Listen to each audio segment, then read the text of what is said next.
sido curioso ver el clima desde el punto de vista planetario, porque realmente es como hay que verlo.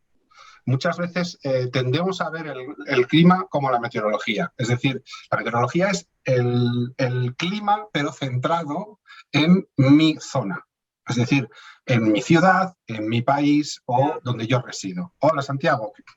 Hola, Santiago. Hola. Buenas tardes. Pero cuando hablamos de clima, nos estamos refiriendo a algo muchísimo más grande y que intervienen unos factores que muchas veces no tenemos conciencia de que esos factores, digamos de alguna manera, perdón, son los que crean el clima en nuestro planeta. Evidentemente el hombre también tiene su influencia, pero no es ni la primera, ni la segunda, ni la tercera. Es decir, hay cuestiones mucho más importantes para los efectos climáticos que el hombre.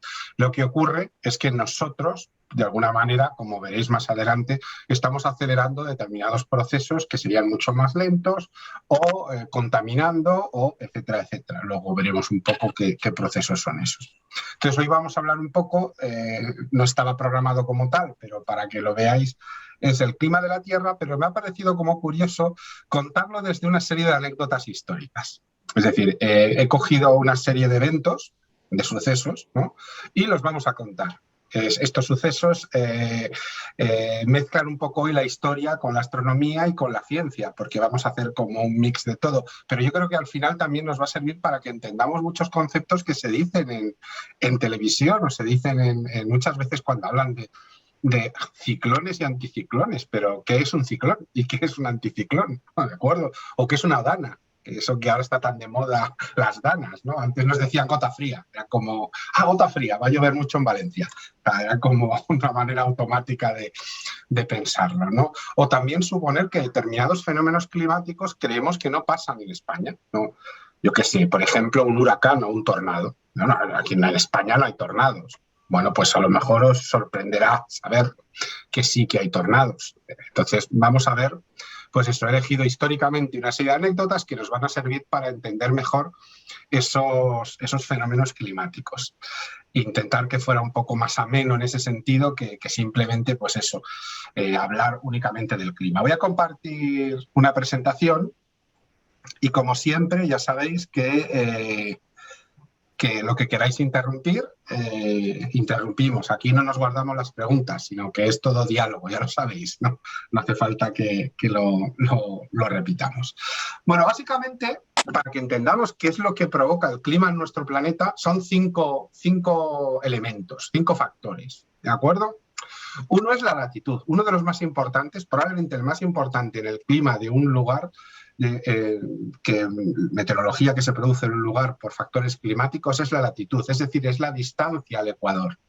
¿De acuerdo? Evidentemente no es lo mismo estar situado tremendamente al norte dentro del círculo polar ártico que estar en distancias tropicales del Ecuador. Eso es evidente para todos nosotros, que el clima cambia radicalmente. Luego lo veremos con más calma. Otro factor importante es el relieve.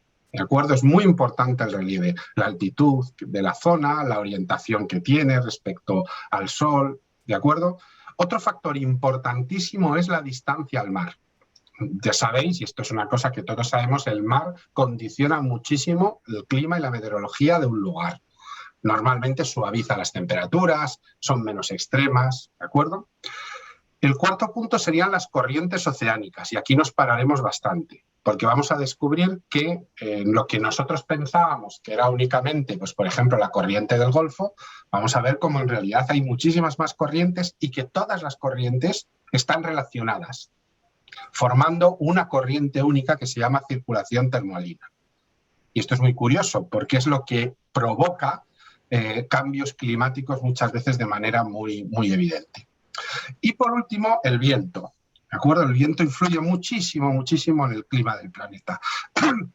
La dirección de determinados vientos causa fenómenos tan importantes como, por ejemplo, el monzón en el Golfo de Bengala y en la India. Entonces, evidentemente, es un factor que también hay que tener en cuenta. Latitud, relieve, distancia al mar, corrientes oceánicas y viento. Estos son los factores que van a indicar el funcionamiento climático del planeta Tierra. Muchos de estos factores están muy influenciados por el Sol. El calentamiento que provoca el Sol sobre el planeta Tierra provoca determinados factores que influyen en la temperatura del mar y la temperatura de la Tierra. Y la diferencia de la temperatura del mar y la Tierra es la que provoca muchas veces esos vientos. Por ejemplo, seguro que todos habéis notado que si estáis en la playa, el viento sopla en una determinada dirección durante el día y cuando se pone el sol cambia radicalmente el viento y empieza a soplar en la dirección contraria. Siempre sucede. Y esto se debe básicamente a que la Tierra se calienta con más facilidad que el agua. Con lo cual, cuando el sol deja de calentar, se produce un gradiente de temperatura bastante evidente de descenso térmico en la Tierra y eso provoca una diferencia de presión que hace que cambien los vientos. Luego lo veremos con más calma. Vamos a hablar un poquito uno a uno de estos factores rápidamente, para no detenernos mucho. Bueno, la latitud es la distancia al ecuador, ¿de acuerdo? Hacia el norte o hacia el sur. Esto determina la inclinación de los rayos del sol. Recordad que las estaciones están provocadas por esa inclinación de los rayos del sol, no por la cercanía o lejanía al sol. No tiene nada que ver. Lo que influye radicalmente es cómo llegan los rayos del sol a la zona en la que vivimos. Por ejemplo, lo he comentado alguna vez, el invierno en el hemisferio norte es cuando estamos más cerca del sol y sin embargo las temperaturas son menores. ¿Por qué? Porque los rayos del sol nos llegan con un ángulo mucho más inclinado que, por ejemplo, en verano, que estamos mucho más lejos del sol, pero nos llega de una manera más perpendicular en la órbita y por lo tanto hace más calor. ¿De acuerdo? La variación de esta inclinación está causada por el eje de rotación de la Tierra, que no es perpendicular, que ya sabéis que está ligeramente inclinado. De esta manera provoca que al rotar la Tierra y al trasladarse alrededor del Sol, vamos teniendo una diferencia de ángulo de llegada de los rayos de Sol. Esto es lo que provoca las estaciones. ¿Qué sucede, por ejemplo, en las zonas donde hay muy poquita variación? Por ejemplo, en el Ecuador, que no tienen 4 estaciones, sino que en realidad tienen 2. Una más cálida y seca y una menos cálida y lluviosa.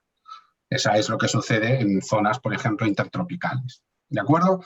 Ahí os dejo las zonas climáticas, ¿de acuerdo? Las zonas frías son las zonas árticas, las zonas templadas, que son las que vivimos nosotros, por ejemplo, si os dais cuenta, Norteamérica o Europa está en una zona templada, las zonas cálidas que se corresponden con las zonas intertropicales y ecuatoriales, y luego se repite una zona templada que se corresponde con Sudamérica, Sudáfrica y Australia, y finalmente una zona fría de nuevo en la Antártida. Esas serían un poco las zonas climáticas referidas a la latitud. En cuanto al relieve, bueno, pues el relieve es muy importante porque el relieve actúa como bloqueador, digamos, de las masas de aire. Es un muro. Cuanto más alto es ese muro, más difícil es que pasen las corrientes de aire. Hemos medido en ese claro ejemplo que cuanto más alta es el relieve, pues se va produciendo un descenso de temperatura. Esto es muy significativo para que os hagáis una idea, por ejemplo, en la costa de Chile. Fijaros, la costa de Chile recibe un montón de humedad que viene desde el Pacífico, pero rápidamente se encuentra con unas montañas muy importantes que son los Andes y a muy pocos kilómetros de la costa. ¿Qué sucede? Toda la humedad descarga contra las montañas en la vertiente que da hacia el mar. Y sin embargo, en el lado alto de las montañas están los desiertos con menos lluvia de todo el mundo, como son Atacama, por ejemplo, donde se han registrado a lo mejor años sin que haya caído ni una sola gota. Y eso es debido a la altura del relieve que impide que esas nubes cargadas de agua que vienen del Pacífico puedan descargar. Sin embargo, en otras zonas donde no existen montañas en la costa, las nubes pueden penetrar con mayor facilidad y los frentes entrar mucho más profundos. Tal es el caso, por ejemplo, desde la costa del norte de Alemania, como entran los frentes con mucha facilidad, ya que no hay masas montañosas. También en este caso tenemos que tener muy claro lo que se llama barlovento y sotavento, que influye muchísimo, y las zonas de umbría y de solana, ¿de acuerdo? Umbría son las zonas donde recibe menos luz solar por culpa de una montaña y solana son las zonas más iluminadas. Y hablamos de barlovento, el viento que entra desde el mar hacia una zona de relieve, y sotavento cuando sale, digamos, hacia el interior. También es bastante importante, todo esto luego os lo compartiré, por eso no quiero quedarme muy poco, es la distancia al mar. Esto es muy curioso porque la proximidad al mar modera las temperaturas, como os digo. Las brisas marinas atenúan el calor durante el día y las terrestres limitan la radiación nocturna. Es decir, durante el día el viento viene desde el mar hacia la tierra y durante la noche el viento sopla de la tierra hacia el mar. Sin embargo, una alta continentalidad acentúa la amplitud térmica. Por ejemplo, Madrid. Os dais cuenta de la diferencia de temperatura que tiene entre el invierno y el verano. Veranos de 40 grados y inviernos que podemos estar con heladas. Son como absolutamente dispares. El caso más ejemplo más extremo lo tenemos en Rusia, en la parte oriental de Siberia, donde tenemos veranos muy calurosos e inviernos a muchísimos grados bajo cero. Y esto contribuye mucho a una enorme distancia al mar. ¿De acuerdo? Es muy importante esto. De hecho, históricamente sabemos que hace 300 millones de años todos los continentes del planeta Tierra estaban unidos en uno solo. Esto provocó que al tener una costa grande pero no tener mares interiores de ningún tipo, favoreció la congelación casi completa del planeta por eventos extremos de temperatura, la famosa Tierra bola de nieve, que duró durante varios millones de años, en la cual prácticamente todo el planeta quedó congelado. Quedó bajo una cierta capa de hielo, también por ausencia de volcanismo, etcétera, etcétera. Y por último, las corrientes marinas. Esto es un fenómeno bastante curioso, porque aquí os he dejado un ejemplo de la circulación termoalina. Las marcas en rojo indican temperatura caliente, son corrientes de agua caliente, y las marcas en azul indican circulación de agua fría. Es como una cinta transportadora. ¿De acuerdo? En superficie se va moviendo agua caliente y cuando va perdiendo temperatura se va hundiendo y vuelve a su inicio, de alguna manera, por la cinta transportadora hasta que se vuelve a calentar en zonas de mares más cálidos, como por ejemplo el Golfo de México, y vuelve a subir y vuelve a iniciarse el fenómeno de la cinta transportadora. Y esto es muy importante porque, fijaros, los mapas nos engañan, ¿no? Muchas veces cuando miramos un mapa por culpa de esa forma de proyectar, ¿no?, que tienen nuestros mapas, nos resultan muy engañosos. Para que os hagáis una idea, la capital de Estados Unidos, Washington, está en la misma latitud que Sevilla. Y evidentemente las temperaturas en Sevilla no son las mismas que en Washington DC. Y esto se debe porque sufrimos, afortunadamente tenemos, la corriente del Golfo que nos afecta de manera diferente. En este mapa se ve muy bien. La corriente del Golfo sale de la zona del Golfo Pérsico y se dirige a la zona de Europa.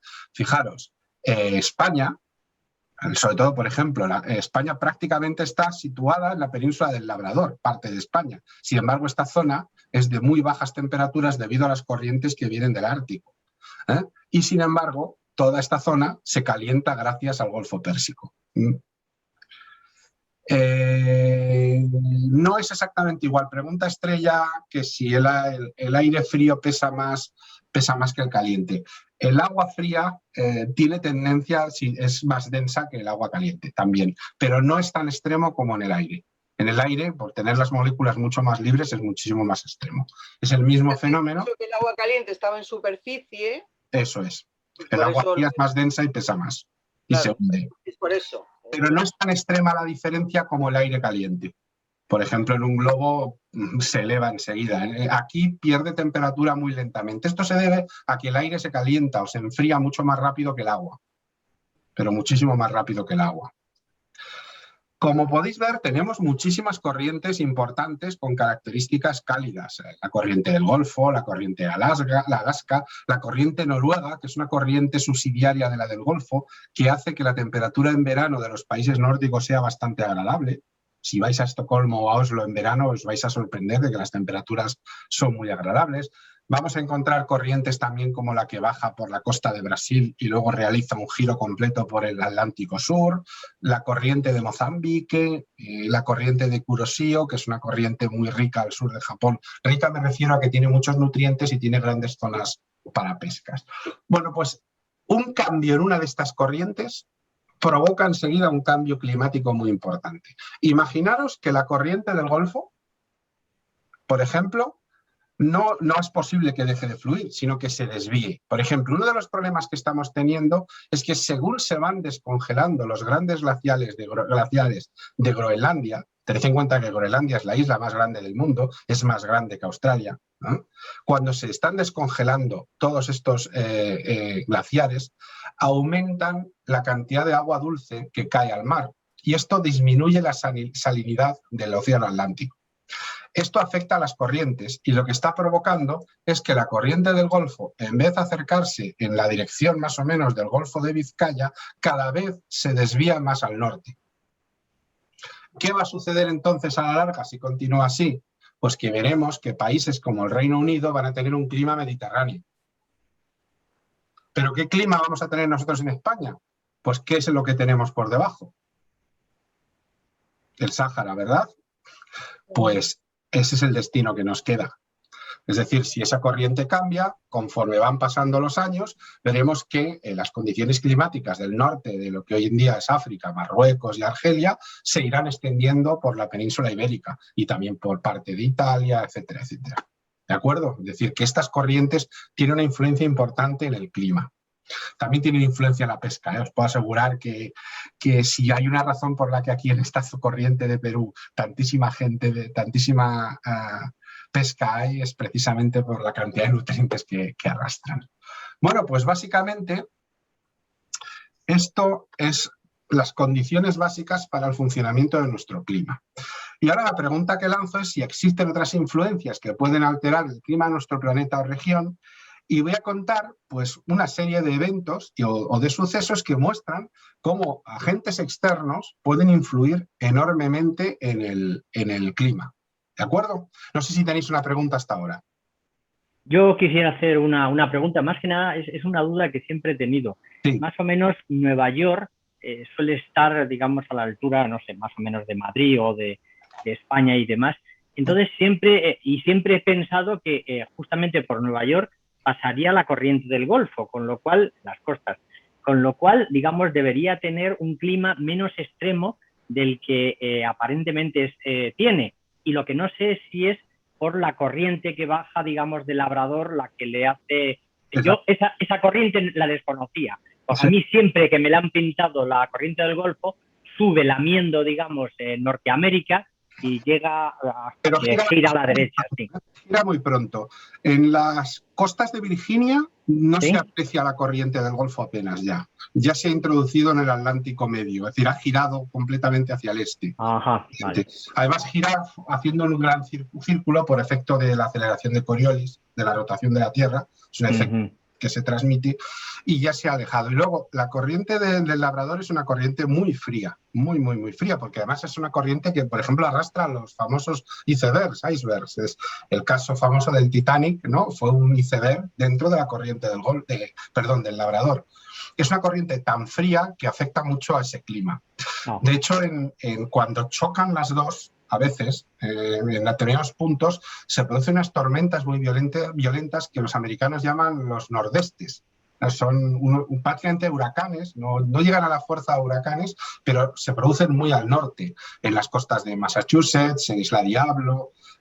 Son tormentas, además suelen ser siempre en el otoño tardío, muy, muy, muy, muy violentas. Pero se debe a eso. La corriente poco a poco va girando hacia el este y se va alejando. Ya en la zona de la costa de Virginia prácticamente no tiene efecto sobre la costa norteamericana. Gracias. Bueno, pues vamos a empezar con un hecho que alguna vez hemos hablado, pero que a lo mejor viene bien tenerlo en cuenta, que es el famoso año sin verano. ¿De acuerdo? Este es un fenómeno muy curioso, muy estudiado, que nos remonta al año 1815 y a un suceso bastante importante en Indonesia, en lo que actualmente es Indonesia, en un volcán. El volcán Tambora, que los lugareños lo pronuncian Tamboro, que es un enorme estratovolcán, hoy en día tiene unos 2.850 metros de altura, pero que en 1815 tenía 4.300 metros de altura. Fijaros, o sea, era muchísimo más grande. Este volcán se sitúa sobre una enorme cámara magmática, ¿de acuerdo? Este es el mapa de los territorios de las islas de Indonesia, aquí es donde se encuentra el Tambora. Este volcán en 1815 explotó, pero cuando digo explotar, estamos hablando de la mayor erupción volcánica registrada en toda la historia. El índice de explosividad volcánica alcanzó el nivel 7. Es la única explosión de esa magnitud que está inequívocamente confirmada. Para que se hagan esa idea, el Vesubio cuando destruye la ciudad de Pompeya era un 4. Era solo un 4. Para que os hagáis una idea de lo increíblemente potente que fue esta explosión. Fijaros, esta es una foto en satélite del monte Tambora. Aquí tenéis, esto es un trozo enorme, se ha formado un cráter gigantesco porque le faltan 1500 metros de montaña más. Aquí tenéis, fijaros el tamaño, estamos hablando de un cráter de unos 4 kilómetros y 600 metros de profundidad, porque la montaña literalmente explotó, voló por los aires en unos segundos. Fue tan brutal la explosión, tan gigantesca, que se oyó a miles de kilómetros de distancia. Incluso en las costas de Sudamérica y en las costas norteamericanas y en la India y en las costas africanas se percibió el sonido de la explosión. Fue absolutamente brutal. No sé si recordáis la erupción del Pinatubo en Filipinas. Pinatubo ha sido un poco para nuestra generación, o las nuestras diferentes, como la mayor explosión volcánica que conocemos. Es un nivel 6, para entendernos, estaba a 1 grado. Lanzó como unos 10 kilómetros cúbicos de material al aire. 10 kilómetros el Pinatubo. Tambora lanzó 140 kilómetros cúbicos de material a la atmósfera. 140 kilómetros cúbicos.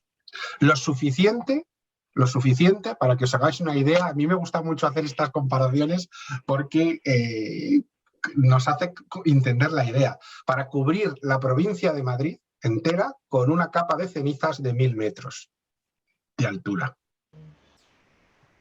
O sea... tela, ¿eh? O sea, más o menos entre 800 y 1000 metros. O sea, impresionante la explosión. Esto provocó una serie de efectos a la atmósfera muy importantes. Jamás en toda la historia registrada, porque sabemos que ha habido erupciones similares en siglos, pues en épocas muy antiguas, habíamos encontrado que se lanzara a tanta altura una enorme cantidad de rocas que fundamentalmente tenían un alto componente de azufre. Sobre todo unos aerosoles que se llaman óxidos de azufre, que son tremendamente peligrosos en ese aspecto.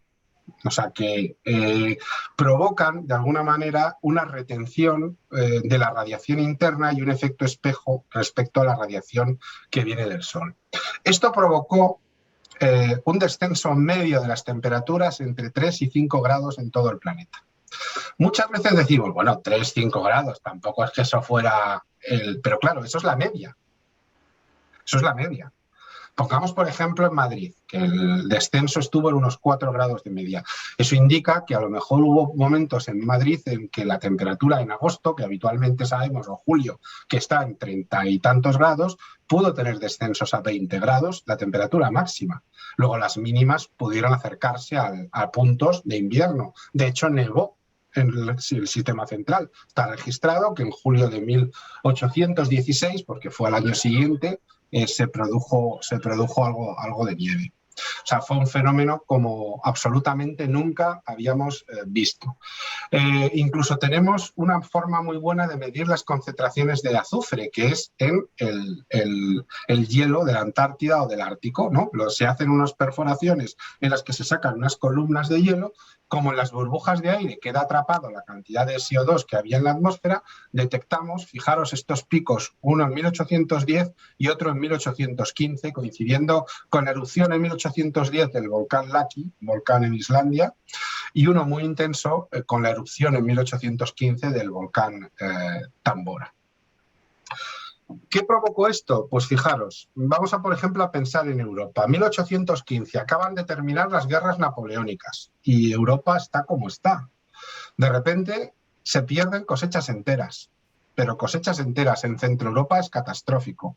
En Irlanda es catastrófico. 2 millones de irlandeses emigran a Estados Unidos. La gran emigración irlandesa, que se produce a los Estados Unidos se debe fundamentalmente al hambre que se produce en Europa en 1816, provocada por un volcán que nadie conocía en Europa, más que a lo mejor unos pocos naturalistas. O sea, daros en cuenta la situación. Es decir, explota un volcán en Indonesia que prácticamente nadie conoce, y la hambruna que se produce en Centro Europa y en parte del norte de Europa provoca una migración masiva, por ejemplo, en el caso de Irlanda a Estados Unidos. Hay relatos que contaban que mucha gente que habitaba el interior de Alemania pues quiso también emigrar, pero cuando llegaba a los puertos de Holanda o a los puertos del norte de Alemania se encontraban masas enormes de pobreza en las cuales les impedía poder coger un barco y poder trasladarse. En eso tal vez los irlandeses jugaban con una ventaja, que eran menos población y más facilidad de acceso al mar. En España también se sufrió, evidentemente. Lo que pasa que aquí, como siempre, tuvimos la suerte de que nuestras temperaturas eran mucho más suaves que las que se producen en el centro de Europa. Incluso se producen fenómenos muy curiosos, porque si os gusta la pintura, pues os recomiendo que miréis los cuadros de un pintor como John Turner. Turner es considerado como uno de los antecesores del impresionismo y pintaba, fijaros, este atardecer con estos colores. Esto no es, en el Reino Unido no hay estos colores. Esto se debía a que justo cuando pinta esos cuadros, todo el mundo contaba los colores rojizos, amarillentos y anaranjados que se producían en la atmósfera, que en ese momento no se sabía, pero era por la presencia de grandes cantidades de dióxido de azufre, y que producían unos atardeceres y unos amaneceres espectaculares. Y la propia pintura de Turner están muy influenciadas, curiosamente, por la explosión de este volcán en Indonesia, del cual no sabía absolutamente nada, pero curiosamente tiene esa influencia. Otra muy curiosa, lo que sucede en Villa Diodati, cuando pues, están allí Lord Byron, Mary Shelley y John Polidori, en los cuales pues no pueden salir, hace un frío, están pasando el verano en Suiza, pero resulta que en Suiza está nevando y está siendo prácticamente un invierno. Y con ese ambiente de oscuridad y de frío, escriben una serie de relatos que darían lugar a Frankenstein, el caso de Mary Shelley, y al vampiro, el relato de Polidori, que más adelante sería utilizado por Bram Stoker para escribir Drácula. Pero si hay una muestra muy evidente de todo esto es el poema Oscuridad de Lord Byron, ¿no? Escrito en ese verano, ¿no? Que decía, no lo voy a leer entero, pero fijaros los primeros versos. Tuve un sueño que no era del todo un sueño. El brillante sol se apagaba y los astros vagaban diluyéndose en el espacio eterno, sin rayos, sin senderos, y la helada tierra oscilaba ciega y oscureciéndose en el aire sin luna. La mañana llegó y se fue, y llegó y no trajo consigo el día. Ojo el relato que dice, ¿no? El casi apocalíptico, porque estaban viviendo algo que no podían entender. Todo lo que habían conocido, lo que significaba el verano, las cosechas, todo, se estaba perdiendo y pensaban, ¿pero qué es esto? ¿Es el fin del mundo? Pues no fue más que una erupción volcánica. Y una erupción volcánica que ni siquiera es un supervolcán, no es como, por ejemplo, la caldera de Yellowstone en Estados Unidos. Es un volcán muy grande. Pero si un día explota la caldera de Yellowstone, os puedo asegurar que los efectos serían muchísimo más grandes. Acordaros el volcán de nombre impronunciable en Islandia en el 2010, ¿no? Que tuvo a toda la aviación europea paralizada durante varios días, ¿no? Y era una erupción de nivel 3 únicamente. Pero lo que sucedió en Tambora fue realmente espectacular. 140 kilómetros cúbicos de tierra lanzados a 40 kilómetros de altura, prácticamente al borde del espacio exterior, y que poco a poco se fueron extendiendo por efecto del viento por todo el planeta, cubriendo una capa de ceniza con dióxido de azufre que no favorecía la llegada de la luz solar. Y este es el primer suceso. ¿Los volcanes influyen en el clima? Sí, mucho. Pero solo los grandes volcanes, los muy grandes volcanes, pueden tener influencia a nivel planetaria. Estas erupciones solo se sitúan cada muchos miles de años. Erupciones como las de Tambora o, por ejemplo, una macrocaldera como puede ser Yellowstone. Normalmente volcanes como el Vesubio, el Etna o cualquiera que se os ocurra de los que habitualmente vemos con erupciones no tienen influencias a nivel planetario.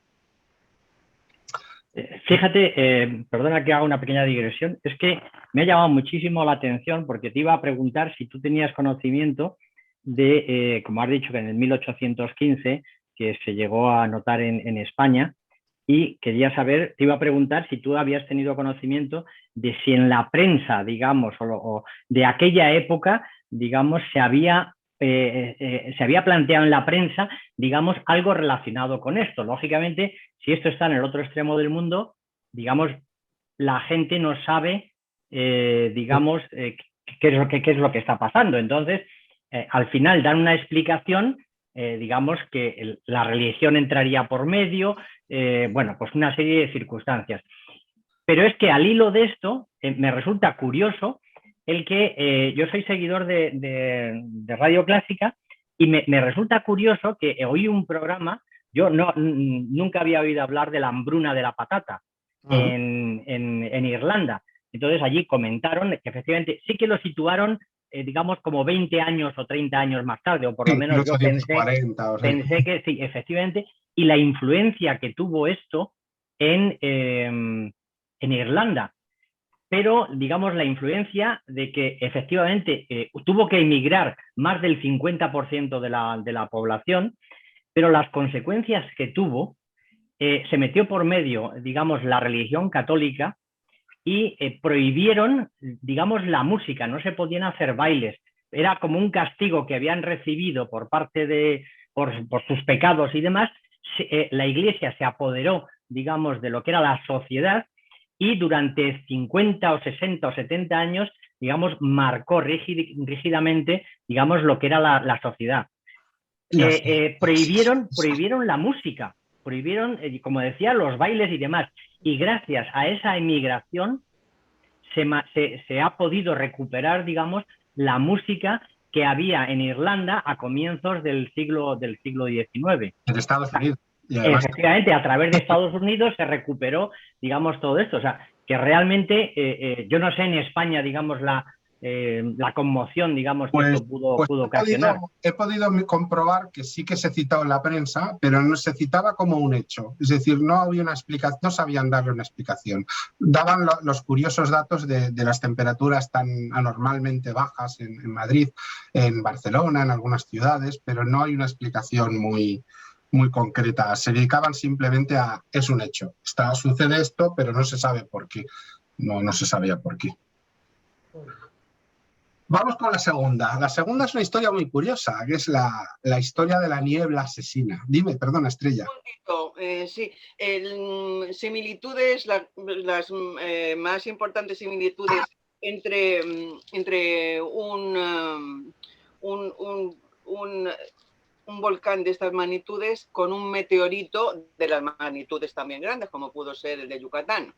¿Hay muchas similitudes? Es más poderoso la influencia del meteorito que la del volcán, posiblemente. Es mucho más destructivo el elemento porque produce una explosión mayor que incluso la de una supercaldera. Pero una supercaldera, el efecto planetario sería tremendo también, sí. Yo creo que el impacto asteroidal es mayor, pero tampoco es mucho mayor. Porque las cosas que ocurren son más o menos las mismas, en mayor o menor magnitud, pero sí. Con un meteorito, por ejemplo, no habrá emisiones de azufre, pero... Lo que pasa es que, por ejemplo, la explosión es mucho más poderosa en la del asteroide. Quizá, digamos que la destrucción inicial es mayor con el asteroide, pero los efectos a largo plazo son similares, efectivamente. Muy similares. Hablo de las supercalderas, por ejemplo, Yellowstone, aunque es un ejemplo de supercaldera.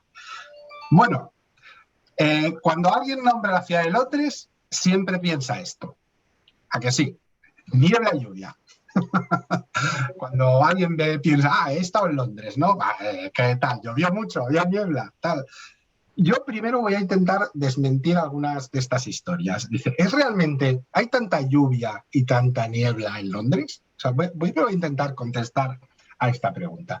Porque resulta que si yo, por ejemplo, comparo Londres, la media de milímetros de lluvia anuales en Londres por metro cuadrado se sitúa en 690, según este gráfico. que amablemente han compartido climatedad.org, que es una base de datos climática de todos los estados del mundo que podéis consultar. Por ejemplo, Vigo tiene 1732.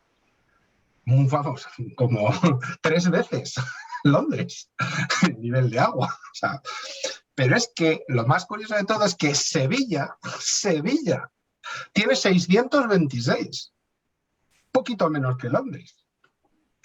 Entonces, lo primero que voy a hacer es desmontar esta historia de que Londres llueve mucho. No llueve más que en muchas otras ciudades, y de hecho en España hay ciudades que llueven mucho más, e incluso ciudades que pensamos que llueve poco, como Sevilla, llueve prácticamente lo mismo que llueve en Londres.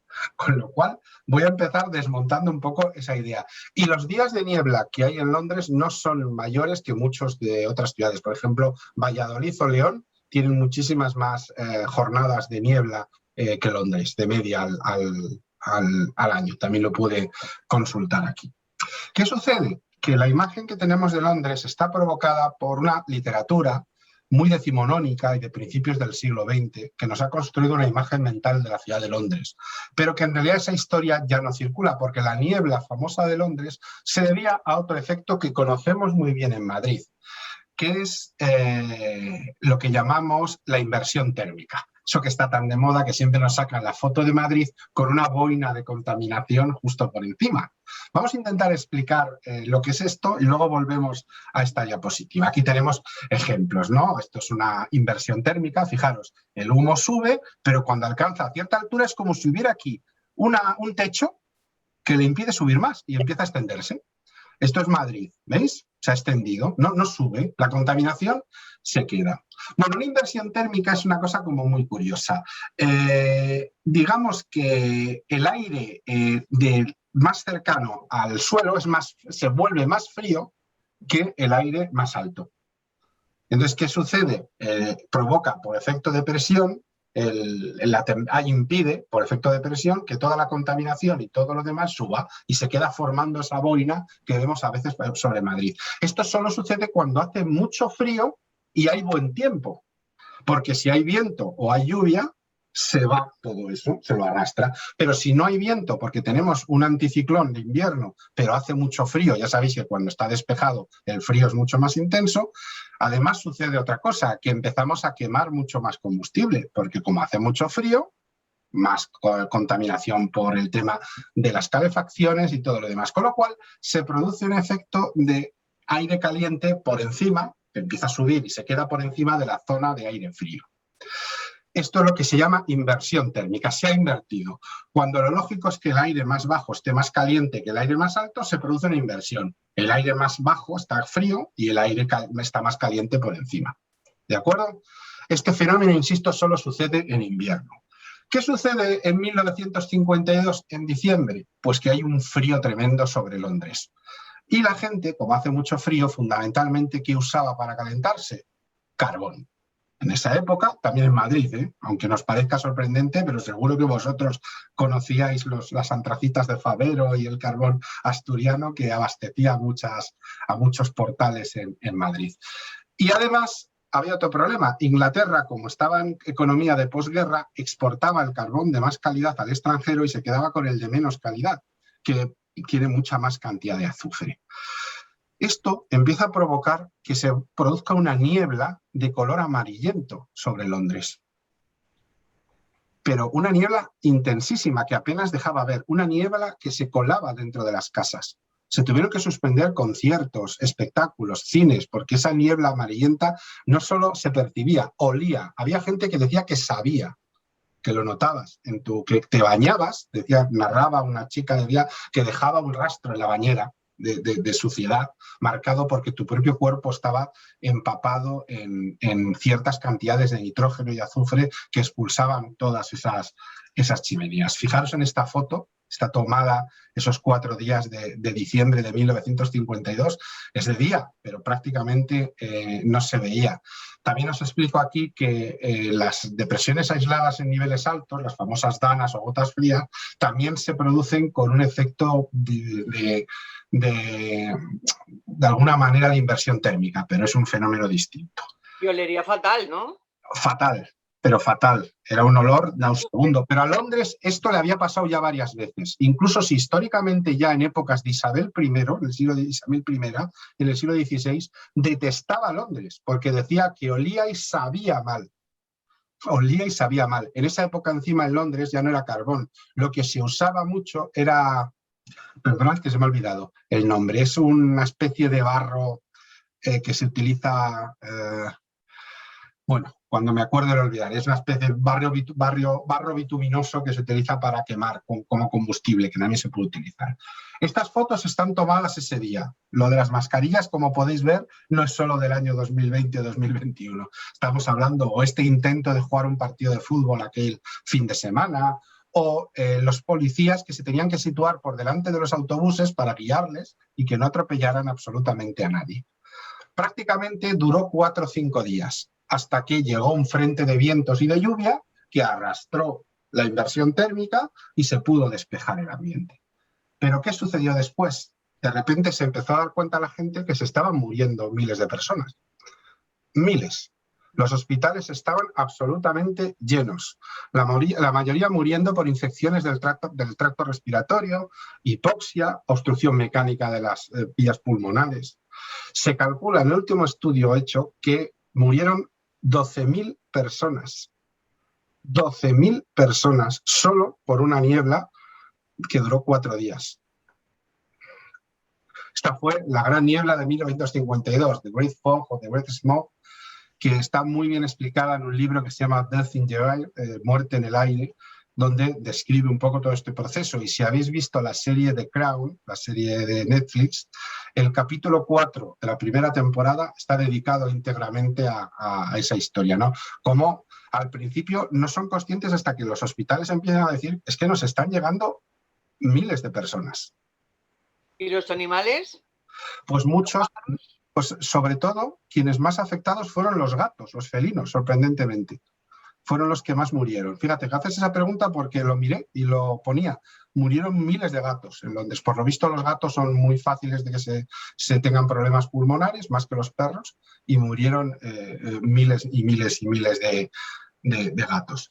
Este fenómeno es muy curioso porque es un fenómeno muy curioso de mezcla de contaminación con un efecto tan curioso como es la inversión térmica. ¿Por qué, por ejemplo, en Madrid no sucede? Bueno, porque sí sucede. Lo que pasa es que muchas veces lo obviamos. La última estadística publicada es de 2017, pero se calcula que en el año 2017 murieron en Madrid en torno a unas 26.000 personas por problemas respiratorios asociados a la contaminación. Lo que pasa es que es muy difícil de establecer una relación directa. ¿Cuál es la ventaja que tenemos? Entre comillas, palabra ventaja, ya no quemamos carbón, con lo cual no producimos tantos sulfuros, pero como quemamos mucho diésel, producimos mucho nitrógeno, que tampoco es que sea muy sano de respirar. La necesidad de ir sustituyendo sistemas de calefacción basados en el diésel. El carbón evidentemente está descartado, pero incluso el propio gas natural, aunque sea más limpio, tampoco es precisamente lo más ideal, ¿no? Pero esto provocó, por ejemplo, la gran acta de limpieza de Londres de 1958, en la que se fue sustituyendo durante 10 años toda la calefacción de carbón por calefacción de gasóleo, de fuel oil, que contaminaba, pero contaminaba menos, luego gasóleo, y hoy en día pues se intenta promocionar el uso incluso de tecnologías como son los paneles solares térmicos que calientan agua para la calefacción o cosas similares. Este es un evento muy poco conocido, ¿eh? No es un evento muy conocido, pero os invito, ya sabéis que en las presentaciones os dejo enlaces para que investiguéis y conozcáis un poco sobre la gran niebla de 1952 y la enorme mortandad que provocó. No era una niebla. Era una inversión térmica sobre una ciudad fortísimamente contaminada. Bueno, buen fin de semana. Igual, Antonio. Adiós, Antonio. Chao. Bueno, vamos a acelerar un poco. Otra anécdota que podemos ver es el tema de los huracanes y los ciclones, ¿eh? Ya sabéis que cuando se produce en el Atlántico hablamos de huracán, cuando se producen en el Pacífico hablamos de tifón, y cuando se produce en el Índico le solemos dar un tercer nombre, que son ciclones. Pero básicamente el más correcto es ciclón, porque para un meteorólogo hay ciclón y anticiclón. Ciclón es una zona de bajas presiones la asociamos normalmente al mal tiempo, y anticiclón es lo contrario, lo anti, que va en contra del ciclón, es decir, una zona de altas presiones que habitualmente la asociamos con el buen tiempo. El Golfo de Bengala es una zona muy dada a eventos ciclónicos, ¿de acuerdo? Esto se debe al propio relieve, de nuevo. ¿Os acordáis que os decía la influencia del relieve? Veréis, lo que hoy es en día Bangladesh es la desembocadura de varios ríos muy importantes, entre ellos el Ganges, ¿de acuerdo? Que es un país muy llano. Prácticamente todo el país está a 1, 2, 3 metros sobre el nivel del mar. Pero en cuanto sales del norte del país te encuentras, tachán, con el Himalaya. Y el Himalaya no es que sean montañitas como aquí la Sierra de Madrid, precisamente, sino que estamos hablando del Nalaugari, del Nanda Devi, del Everest, del K2, del Naglon Kangri, bueno, de todas las grandes montañas del mundo, ¿no? Montañas de 8.000 metros. Entonces, claro, contra esas montañas choca toda la humedad que viene del mar y nieva y llueve muchísimo, con lo cual cuando se produce el deshielo se producen grandes avenidas de agua. Y además, cuando hay mucho calor en la zona del Golfo de Bengala, se pueden producir ciclones. Los ciclones se producen siempre cuando el mar está muy caliente, y una masa de aire frío lo empieza a recorrer. Esa masa de aire frío toma energía del mar. El calor es energía. Entonces, al tomar energía, empieza a producir mucho más viento y además produce lo más destructivo de los huracanes, ciclones y tifones, que son las marejadas ciclónicas. Y esto es muy fácil de entenderlo. La marejada ciclónica es una succión. El mar sube porque como hay una presión enorme que está tirando, produce un efecto de succión hacia arriba. Esto seguro, yo siempre cuento, para que veáis un poco la anécdota, si alguna vez os habéis duchado con una cortina, de estas, no con una mampara, sino con una cortina, la cortina está todo el rato pegándose a tu cuerpo, que dices, ¿pero por qué se pega a mi cuerpo? ¿Por qué hace eso? Bueno, cuando estás duchándote, te duchas con agua caliente. Entonces calientas el aire alrededor tuyo. Pero al otro lado de la cortina el aire está frío. Y el viento quiere equilibrar las presiones, porque es diferente la presión del aire caliente del aire frío. Y siempre va del aire frío al aire caliente. ¿Qué sucede? El aire caliente empuja a la cortina contra ti. Claro, está intentando ocupar el espacio en el que estás calentando el agua y la cortina se te pega al cuerpo. Pues eso es un poco lo que sucede. El mar sube y a veces puede subir 4, 5, 6, 10, 11 metros. Katrina, por ejemplo, en Estados Unidos, ¿no? Cuando rompió las barreras en Nueva Orleans, el mar llegó a subir 11 metros. 11 metros, prácticamente un edificio de 3 pisos. Y no es una ola, es una pared de agua. Detrás viene más agua. Es decir, viene una masa de agua. No es como una ola, no es un tsunami. El tsunami, bueno, el tsunami también es así, no es una ola en el que pasa la ola y se acabó. No, no, es que el mar ha subido de nivel. Bueno, pues en esta época Bangladesh no existía. Bangladesh se nos ha olvidado, pero Bangladesh es un país que no existía. Bangladesh era lo que se conocía como Pakistán Oriental. Pertenecía a Pakistán. Pakistán estaba dividido en 2 trozos. Un trozo estaba en lo que actualmente es Pakistán y luego estaba Pakistán Oriental, que era Bangladesh. ¿Por qué? Porque cuando los ingleses decidieron irse de la India, pues hicieron aquel reparto estrafalario de donde había musulmanes iba a ser Pakistán y donde había mayoritariamente hindúes iba a ser la India. Pero claro, había un problema. Resulta que en la península de la India había 2 trozos separados con población musulmana. Pues dijeron, muy bien, Pakistán Occidental y Pakistán Oriental. El mismo país, pero esto es como si España y Grecia fueran el mismo país. Y tuvieran el resto de Europa entre medias. Claro, era una solución absolutamente absurda. También aquí se produce el fenómeno de los monzones, que está muy relacionado también con el relieve. Todos hemos visto imágenes de este tipo, ¿no? De las inundaciones periódicas provocadas por estas marejadas y por estas enormes lluvias. Bueno, pues el 7 de noviembre del año 70, el tifón Nora se había formado sobre el mar de la China Meridional, se había desplazado por la península de Malaca, es decir, bordeando lo que es actualmente Singapur, y se fue deshaciendo, se había roto. Pero cuando llega al Golfo de Bengala, como el agua está caliente, vuelve a coger energía. Se forma un nuevo ciclón, que le llaman ciclón bola, en torno al 8 de noviembre. ¿Qué sucedía? En esa época las alertas que hay hoy en día no existían. De hecho, la primera foto por satélite de un ciclón es precisamente este ciclón, que es el ciclón bola. Su movimiento lo tenéis marcado aquí. Sube por el Golfo de Bengala y sin previo aviso, sin ningún aviso, cae sobre la desprevenida población de lo que es actualmente Bangladesh, que no sabía nada de lo que se les venía encima. Absolutamente nada. Nadie les avisó, nadie les dijo absolutamente nada. 500.000 muertos. 500.000 de muertos. Prácticamente todo el país anegado por un huracán que era un nivel 4 en la escala de Saffir-Simpson, pero bueno, Katrina fue un 5, por poner un ejemplo. Quizá uno de los ciclones más potentes en el Índico, en el Golfo de Bengala, pero que evidentemente estuvo muy potenciado por por el fallo, ¿no?, de no tener un sistema de aviso. Y lo que es peor, no toda la gente murió en el momento del huracán. Lógicamente mucha gente murió en los días siguientes por los rescates que no se produjeron, por ahogamientos. Se hablan del caso, por ejemplo, de Dhaka, la actual capital de Bangladesh, que quedó sumergida 6 metros bajo el agua. 6 metros. Es decir, y en esa época los edificios más altos de esa ciudad a lo mejor tenían 2 o 3 pisos. Muy poca gente se pudo salvar. Por ejemplo, aquí lo pongo, Tazumuddin, que es un municipio de la zona de Barisal, perdió casi la mitad de su población. Casi la mitad de la población. En un solo día. En un solo día, que fue absolutamente tremendo. ¿Qué sucede? A Pakistán le da igual. Pues vale, pues dice que tardó mucho en reaccionar, llegó mucho antes la ayuda internacional que la ayuda del propio país, y esto provocó, ciertamente alentado por la India, eso por supuesto, un movimiento de independencia muy fuerte que en unos pocos años, prácticamente 2 o 3 años, llevó a la independencia de Bangladesh. Irónicamente, la existencia de Bangladesh actual se debe de alguna manera al ciclón Bola y a los efectos que tuvo y a la falta de apoyo del propio gobierno pakistaní. O sea, fijaros incluso como un evento, como un ciclón, puede tener consecuencias políticas e históricas. O sea, fijaros, yo siempre lo nombro como el ciclón que formó un país, porque es que realmente es así.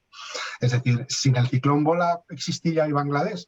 Pues no lo tengo muy claro que existiera. A lo mejor seguiríamos teniendo Pakistán Occidental y Pakistán Oriental.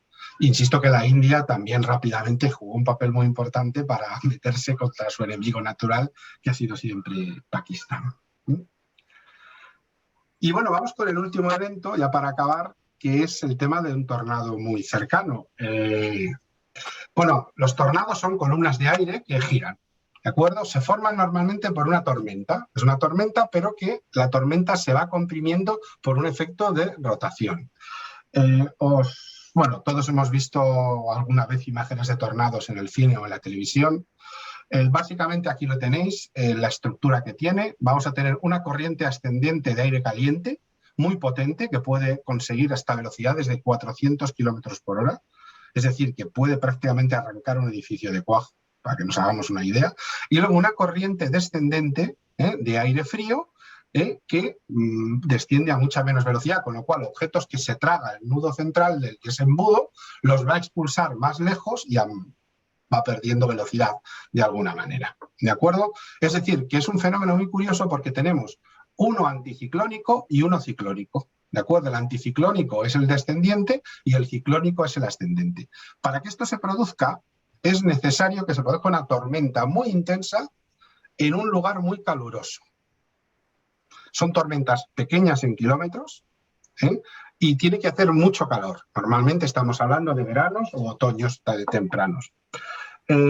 Todos hemos visto alguna vez una supercélula. Esas imágenes que vemos algunas veces estamos mirando y vemos como una nube en forma de yunque.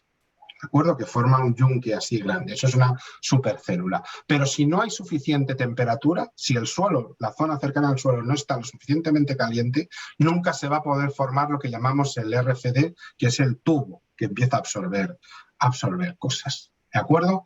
Aquí tenemos una manga marina, por ejemplo, que es un tornado, pero que se produce en el mar. Y aquí tenemos algunas imágenes del radar, como podéis ver, de cómo se va formando a través de un radar Doppler el giro de una tormenta hasta que se produce el tornado. Esto lo podéis ver luego con más calma. Pues, ¿qué sucede? Pues nos tenemos que remontar al 15 de marzo de 1671 en Cádiz. Pues Cádiz en esa época era una ciudad muy boyante porque le estaba disputando la hegemonía a Sevilla como el gran puerto de España en ese momento. El puerto de Cádiz era mejor que el de Sevilla porque cabían más barcos y ya estaba pues, como lugar receptor, ¿no?, de las flotas que llegaban desde las Indias, ¿no? ¿Qué sucede? Pues un tornado recorre, se forma más o menos en lo que actualmente es la playa de la Caleta, en las cercanías de la playa de Caleta, y recorre el borde inferior de la ciudad y llega hasta la bahía de Cádiz, donde se encontraba gran parte de la flota. El historiador Fernández Duro, que tiene libros muy importantes sobre las armadas españolas, comenta, dice, un huracán se desató sobre Cádiz. En los pocos minutos de su paso, levantó las cubiertas de las casas, arrancó muros de mucho espesor, asolando cuando se encontraba en la marcha y siendo desastroso a través de la ciudad, donde parecieron 600 personas. Lo pareció más en la bahía, por no quedar nave que resistiera su embate, embarrancada o sin árboles las que menos sufrieron. Sin árboles se refiere a que todos los aparejos de mástiles y velas quedaron destrozados. Para que os hagáis una idea, probablemente, no lo sabemos con seguridad, podría ser entre los 3 tornados con más muertos en la historia de todo el mundo, en una sola localidad. Hay tornados que han causado más muertos, pero por ejemplo en el Callejón de los Tornados, es decir, atravesando gran cantidad y durando muchísimo más, como por ejemplo el famoso tornado de 1925 en Estados Unidos, que recorrió parte de Missouri, Illinois, Indiana, y mató a 700 personas. Hoy en día se considera que tal vez sea un poco exagerada la medida de 600 personas y estaría más en torno a las 250, pero aún así seguiría entre los 3 primeros. En España, en Cádiz. Es decir, que muchas veces pensamos que determinadas dinámicas climáticas solo suceden en otros lugares del mundo. Pues no es verdad. Como podéis ver, también tenemos tornados. De hecho, de media se registran entre 18 y 20 tornados importantes en España. Lo que pasa es que no se les da mucha visibilidad, pero sí que tenemos tornados en España. Lógicamente, el medio oeste de los Estados Unidos favorece que esos tornados duren mucho más porque no hay montañas. Nosotros tenemos un relieve que enseguida rompe los tornados. Los tornados necesitan llanuras para poder moverse con libertad. En cuanto encuentran superficies en las que moverse que sean irregulares, los tornados rápidamente se disipan. Bueno, pues esto es todo lo que os iba a contar hoy un poco. Dice, gracias por atender y cualquier pregunta consulten en Google. No, no es broma, es broma. No. Como siempre, muy interesante, Santiago. Genial, como siempre, Santiago. Y nada, no sé si tenéis alguna historia que contar, porque hoy me he basado un poco en anécdotas para hablar de clima. Pero... No, pero muy pedagógico. Ha estado muy bien, la verdad. Sí, muy chulo. Oye, tú me imagino que en algún sitio lo habrás leído, digamos, la influencia que tuvo, por ejemplo, el clima en el relato de la Biblia y demás, todo el tema, digamos, de la salida de todos los judíos, digamos, de Egipto, cuando cruzan el Mar Rojo y todo esto. Yo, por lo que he leído de temas de clima y demás, que allí se dio la circunstancia de que, bueno, pues hubo un cambio climático a lo largo de mucho tiempo, y entonces lo que hizo es que bajase el nivel del mar, digamos, del Mar Rojo, y fuese el fondo, digamos, se quedase el fondo con mucho barro. Por eso pudieron pasar, digamos, los judíos, los hebreos, y cuando acudieron, digamos, en su persecución, es lo que cuenta la historia, digamos, los egipcios, todo lo que eran los caballos, los carros que iban, digamos, bueno, esto es, digamos, un poco el aderezo, ¿no? Pero que en alguna, es verdad, digamos, o por lo menos se sabe científicamente que en el siglo 7, 8 antes de Cristo y demás, digamos, hubo estos cambios climáticos que pudieran, se sabe si realmente hubo estos cambios. He leído lo que comentas, lo he leído. Realmente no se sabe muy bien porque históricamente no tenemos muchos datos. Es posible. Es posible. Es más, es probable que el cruce en realidad incluso ni lo necesitara ese cambio.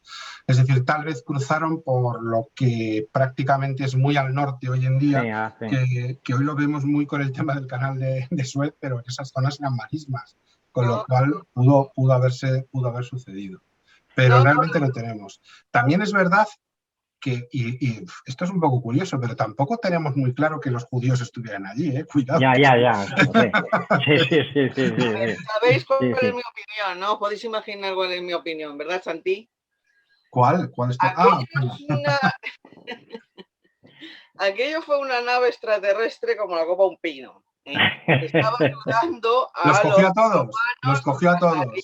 A los judíos a salir de Roma, porque al mismo tiempo estaba la columna de fuego, que fue la columna de fuego que les paraba mientras los otros cruzaban por el Mar Rojo. De fuego por la noche y de humo por el día. ¿Eso también era por el cambio de clima? ¿O por qué era? ¿Y por qué justo nada más terminar de cruzar los judíos enseguida se cierran o sube el nivel? La Biblia dice tantas cosas que si las tomamos todas al pie de la letra, algunas nos sorprendían. Es que dicen que la Biblia es el mejor libro de ovnis que existe. Ya, pero también habla de algunas cosas que dirías, pero ¿qué dice esta gente, no? Si cuentas algunas cuestiones de moral sexual, algunas cosas que pone en la Biblia, tela. Lo que es curioso es que hasta prácticamente el siglo XVII, digamos, se creía a pie juntillas, digamos, primero que era un libro sagrado que estaba escrito por Dios y que era cierto todo lo que se decía ahí, ¿no?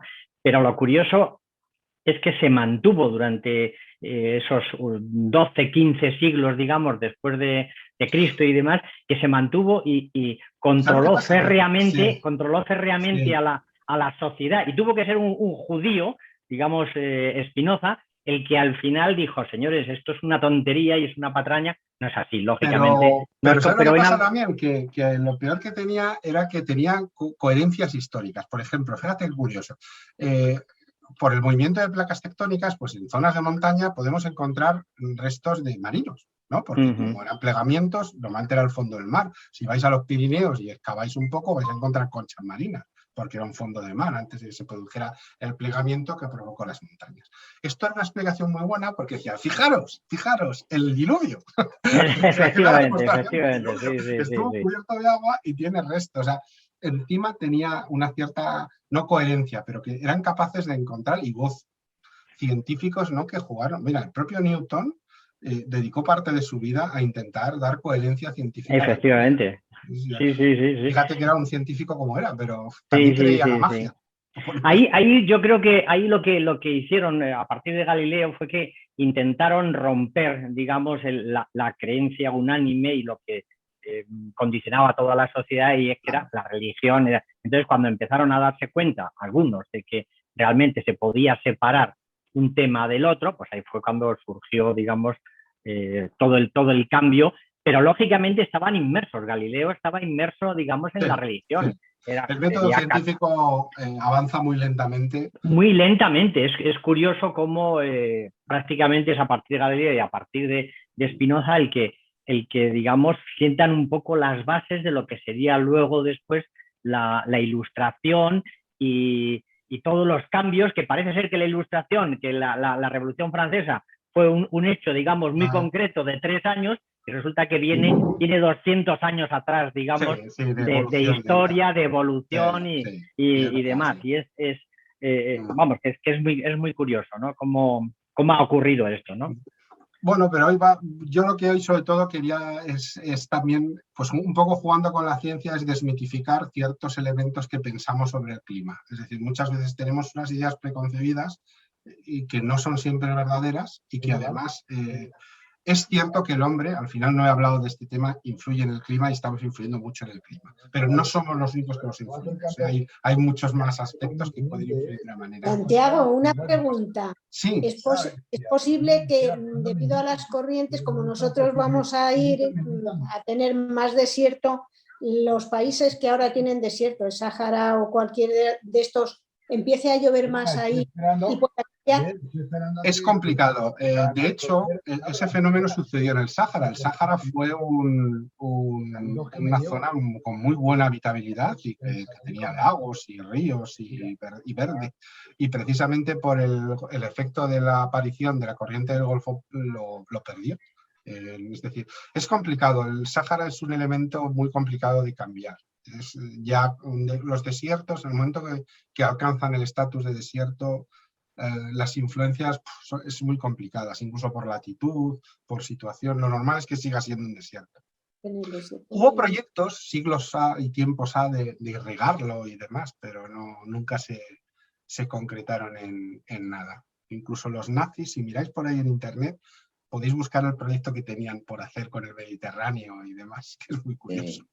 Es curioso, yo he estado en alguna zona del Sáhara, de Argelia y demás, y es curioso cómo en lo que son los cauces de lo que supuestamente son ríos, y que está totalmente seco, pero tú pinchas un poco con una azada o y sale agua enseguida, o sea que el agua está, digamos, un poco... Claro. Y el caso de los oasis, por ejemplo, los oasis es una cosa agua curiosísima. Sí. Yo he estado en uno en concreto en el que, bueno, te desplazas kilómetros y kilómetros y es todo totalmente desértico y te encuentras con una zona muy pequeña, dices, hay agua, pero es que no es que haya agua, es que salen a borbotones. Sí, es una piscina auténtica. Como si fuese una piscina entera lo que sale continuamente. Y dices, tú miras alrededor y dices, pero si es que no hay agua por ningún sitio, ¿cómo es posible? ¿De dónde viene este agua, no? ¿De dónde sale? Y sobre todo con esa frecuencia, con esa cantidad, digamos, de caudal, dices, esto tiene que haber algo por debajo, o sea, que tiene que haber agua, digamos, bajo el subsuelo de...